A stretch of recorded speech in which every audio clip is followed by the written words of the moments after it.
Angry as F, but no idea why. Transform anger into inner peace. By Justin Lodge. Narrated by Justin Lodge. Dedication. This book is dedicated to my amazing children, Alex, Jamie, Hugo, Lois, and Ollie. I love you all. This book is also dedicated to my grandmother, who gave me my Welsh middle name, Marion, and who loved me and my brother as fiercely as she was angry with everybody else. I love you, Grandma. Thank you. Preface. When I first set out to write this book in 2017, it was to help men because the statistics on male violence towards women and children are an absolute fucking disgrace. And so are the statistics on male suicides. I have been seconds away from becoming one of those statistics more than a few times. They say ignorance is bliss, but it's not. Willful ignorance is killing us. It is killing us violently, relentlessly, and without mercy. We have to step up and choose to transform our emotional pain to find inner peace. We have to rescue ourselves because no one else is coming. If this book inspires just one person to take the action to help themselves, and by doing so, there's one less person that takes their own life and one less incident of family violence, then this book has been worth writing. The stories in this book are written to help all those folks to awaken from their trance of disempowerment and transform their anger and emotional pain to find inner peace.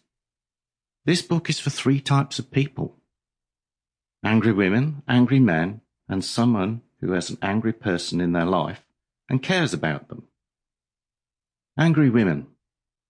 My grandmother was an angry woman, an archetypal fire-breathing Welsh dragon. She was a 5-foot-tall grandma with a hair trigger, and she did not give a flying fuck about who she burned. Mostly, she was angry with my dad. She was unaware of the emotional pain that drove her anger that she directed at my father. My grandmother was as angry as fuck, but she didn't know why. This book is for angry men. As a result, my father was as angry as fuck, but he didn't know why either. My mum wasn't, but if you frightened her, she was. And when I was 2.5 years old, I frightened her, and she did something that left me crippled with anger for the next 44 years. I tell my story about how I recovered from that and how I learned to stop trying to rescue her from her emotional pain. This book is for someone who cares. This book is also for those people that want to help someone angry in their life to transform their emotional pain to find inner peace. So if your health and well-being are being put at risk by your own or someone else's anger, then it's time to read this book and get started on sorting that out. Because if you don't, then you're very likely to become a part of those horrible statistics on violence sooner rather than later.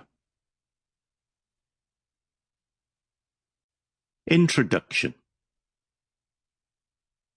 My grandmother was a fucking angry woman.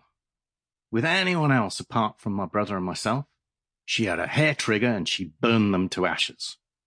In 1934, at 14 years of age, my grandmother's childhood was abruptly terminated and her very survival put into doubt by the willfully ignorant actions of an overfed, amoral dickhead in London who decided to punish the vulnerable during a time of economic scarcity.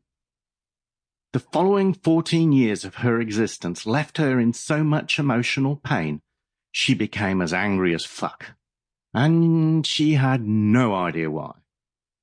She had no self-awareness of her own pain and how it would pass down to me and my children 4 generations later. And in writing this story about my angry grandmother, it became absolutely clear that this book is for everyone, because gender doesn't discriminate when it comes to out-of-control anger and the emotional pain that drives it. This book is also Sample complete. Ready to continue?